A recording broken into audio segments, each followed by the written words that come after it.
Nhịp vô sắt, ruột ga một tia đấy.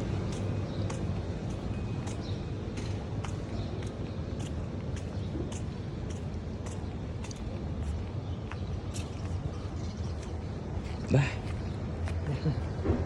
đẹp quá. ruột thì đây, cầm theo hai cái ruột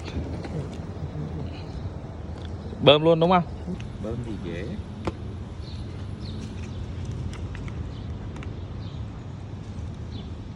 Mình cứ chít vô đây.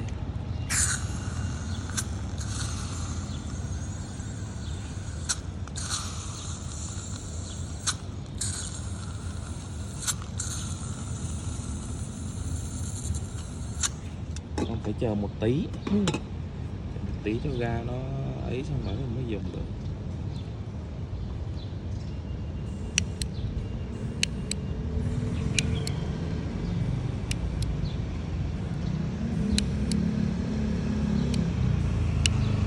Rồi nè, ga rồi nè. Ngoài này xanh quá không thấy, thấy không? Thấy cháy chưa? Cháy mà đúng không?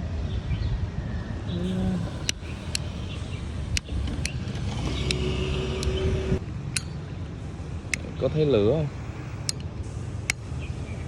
Ủa?